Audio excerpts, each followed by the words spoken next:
Next up, another huge SEC game.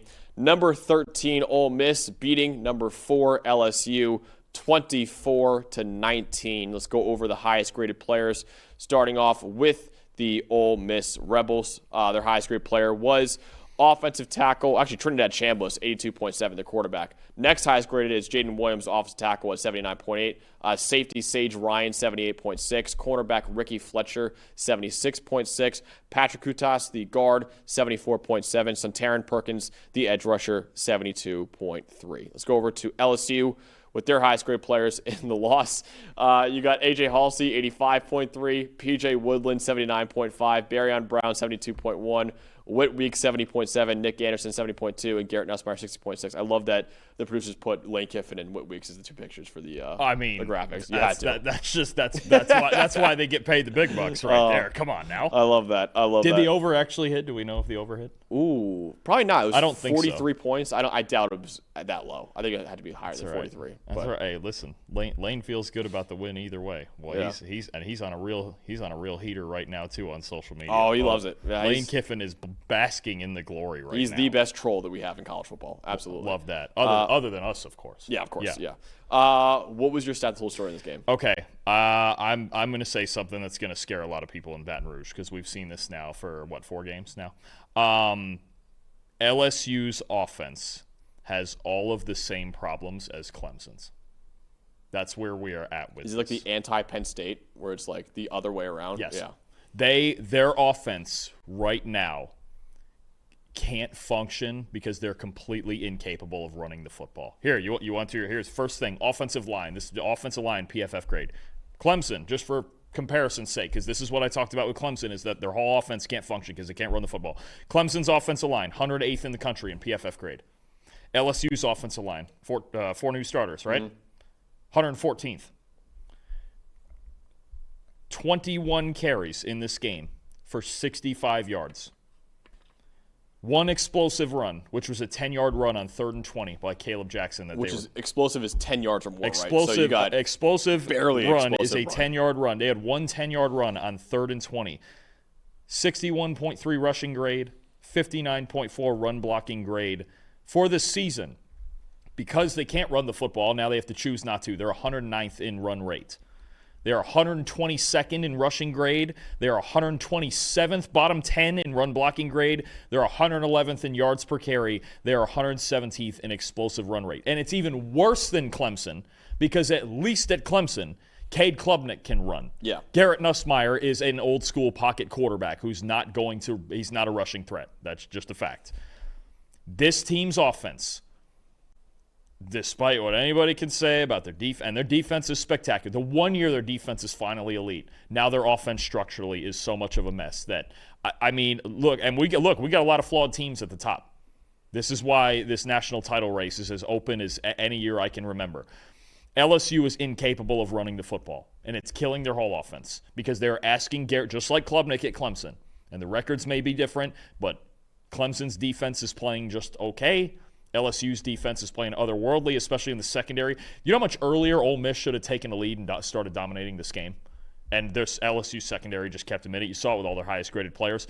This LSU offense right now is so one-dimensional, and they're leaving so many points on the board that I worry about this basically now on a week-in and week-out basis. They are incapable of running the football. They don't have the line for it. Caden Durham being out in this. When we saw that Caden Durham was doubtful for this game, we were like, oh, now they're in real trouble. Because he's the only one in the backfield right now that gives you any sort of hope after contact, or maybe that they can get to the 120 or whatever yards that is that they average. And there is only so much that, especially, and he's not Jaden Daniels because he's not going to take off and run. There's only so much that Garrett Nussmeier can overcome for as good as he is. This team structurally, their offense, we've seen it for 4 games against real teams. Their offense right now structurally is just broken because they cannot run the football. Yeah, the Durham injury is awful. And yes, Harlan Berry, the number 1 running back out of high school, has a lot of potential, but he's a true freshman making, his 4th game in his career now too. So it is a problem for LSU's offense. I hate to redo stats in back-to-back games, but my stat is the same thing as the Alabama-Georgia game. It's clean pocket passing grades. Trinidad Chambliss, 90.6, 22 for 33 for 285 yards and a touchdown, 2 big-time throws, no turnover-worthy plays. Garrett Nussmeier from a clean pocket, 65.6 passing grade, 19 for 28 for 166 yards, 1 touchdown, 1 pick, 2 big-time throws, and 2 turnover-worthy plays.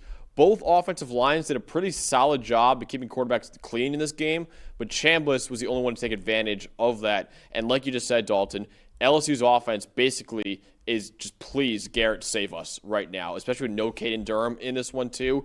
And he just couldn't do it yesterday for LSU.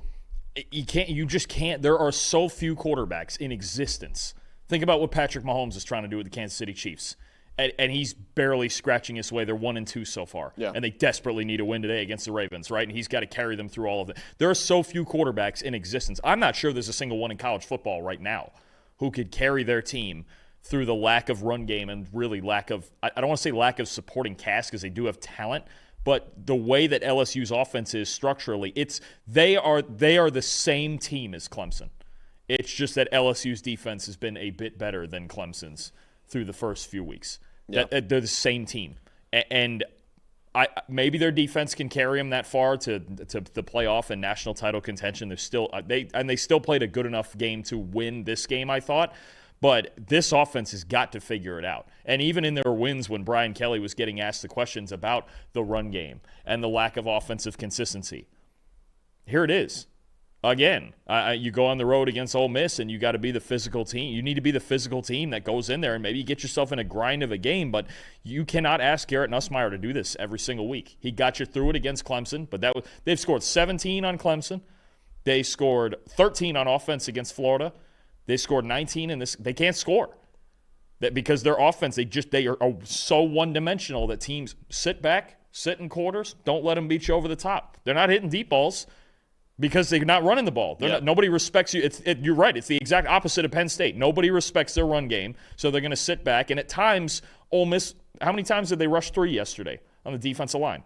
And Garrett Nussmeier was forced to just stand there because they have no other answers. Yep. It's a problem. Their offense is a real problem. Despite the record, despite the ranking, LSU's offense is a problem. Tell me more about an offense that's not a problem, Dalton, led by a guy that you love, a guy who entered the year, nobody knew who this guy was, a D2 transfer. Yes, he was a D2 national champion, but still not a lot of people knew who this guy was. He was the backup quarterback for Ole Miss. Now he's a starter, and not only that, Dalton, he is currently 6th in Heisman Trophy odds on DraftKings Sportsbook at plus 1,600. Tell me more about Trinidad Chambliss. There's certainly no controversy now after winning. No, it's his job. He is spectacular. You just mentioned it, 6th in the Heisman odds. He is the 3rd highest graded quarterback in the country, behind Will Hammond, who has not made a start. That's basically on the strength of what he did for Texas Tech against Utah. And Brendan Sorsby, who actually has played pretty darn well and got me my upset pick this week against Kansas. Nice job, Brendan.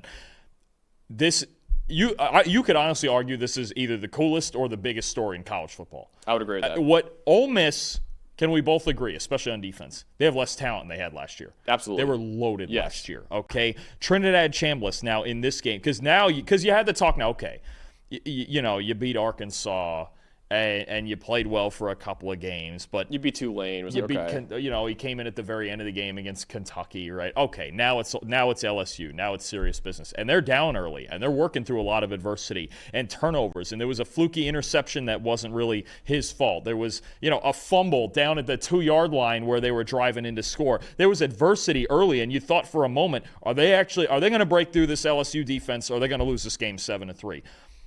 82.8 passing grade. 2 big-time throws. Like I mentioned, the interception that wasn't his fault. You want the biggest stat for me out of this? Also, 17 carries for 67 yards. I keep mentioning that he brings the running dimension that Austin Simmons just doesn't. Yeah. Right? Biggest stat for me in this game for him, 91.5 passing grade on 3rd and 4th down. I'm going to tell you something with Chambliss, because that team last year that they had more talent than this team. I believe that. I really do. They didn't know how to win. And for a long time, for almost their entire history, Ole Miss has just not known how to win. Mm-hmm. And you can say whatever, D2 to SEC, and that was a lot of the talk coming into the week, especially from Baton Rouge, was, this ain't D2 anymore, kid. Yeah. This isn't Arkansas. This isn't whatever.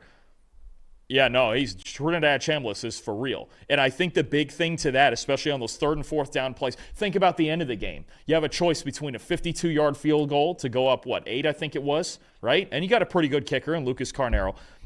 4th and 3, you got a choice between a 52-yarder or leave it in Trinidad's hands. And what does Lane do? Leave the offense on the field. You know, at any level of football, winning is winning. And I know it's a D2 national championship that he won last year. But that kid knows what it takes to win games. That's very, very clear to me. Not only is he the best quarterback on this football team, he's proven that. The numbers bear that out, the performances, the wins, everything. He's the leader of this football team. Yes. He's the guy, I would say more than anybody else on this team, that knows how to win. And it might sound cheesy because, again, it's D2. I don't care. He knows how to win football games. He knows what a championship team looks like. And he's carrying that on the field with them. And even in those moments, like a 4th and 3 at the end of the game that clinches the game against a top 5 team in the country, calm and cool. Just like you mentioned with Dante Moore before. Ice in his veins. Doesn't matter. Just go out there and make the play when it needs to be made. And so few negatives as well. You just don't see him put the football in bad spots. He's spectacular. You could argue he's the story of college football right now. I would absolutely agree with that. He's one of the stories right now of college football, just what he's done going from D2 to the SEC. And now, all of a sudden, he's top 10 in Heisman odds right now. Trinidad Chambliss, such a cool story right now. And also want to shout out the Ole Miss secondary, too. 77.1 coverage grade in this game. It's the best against a Power 4 team all year for the Rebels. They kept the potential number 1 overall pick in the draft in Garrett Nussmeier to fewer than 200 yards on the day. Only 5.8 yards per attempt allowed. I've just been so impressed by what Lane Kiffin has done, bringing in a guy like Pete Golding to run his defense. That has completely changed the side of the ball. Because Lane Kiffin was seen as kind of like a Lincoln Riley-esque coach in the SEC. He was like, okay, you got a great offense every year. We know that, Lane. Can you just play enough defense to win these ball games? Even when you score 24 points against LSU, you can win a ball game because your defense only lets up 19 to a guy who could go number 1 overall in the draft, in Garrett Nussmeier, too. That never happened in years past, besides last year, obviously, at Ole Miss, too. I've been so impressed by what Pete Golding has done with that defense last year and now this year, too. They're playing great ball right now. And, yeah, you're right, Dalton. This defense is less talented than they were last year. Absolutely. They were loaded with talent on the defense last year. But even with less talent, they still only let up 19 points to a really, really dangerous offense with a great quarterback under center and only fewer than 200 yards through the air, too. And, obviously, they completely shut down the ground game for LSU. What a performance by Ole Miss, and what a performance by the secondary for Ole Miss. You could see them, their defense, last thing on this game. You could see them feel, even when it was 7-3, right, and they were down for a bit, you could see the defense feel when they had LSU on the ropes. Yep. They were like, they're confident now. They are confident. 2 years ago, they were not confident. No. You could tell. Last year, they were super talented, and for the most part confident. There was a couple of blips in there, including in this LSU game at Death Valley. This team, they could feel when they had LSU on the ropes, and you could feel kind of the moments in the middle of this game where they said, you know what? We don't think this team can score very much on us. Mm-hmm. We think we can make stops and get us back in this game and give our offense a chance. They're playing great complementary football right now. Chambliss is playing great football. He's your quarterback, no question. Get a bye week. Get a game against Washington State at home, I believe. Should be 6-0 after that one. And then they get Georgia as well. And boy, oh boy, what a story we have. Trinidad Chambliss in a few weeks against the Georgia Bulldogs. This is going to get a lot of fun in Oxford. I cannot wait for that.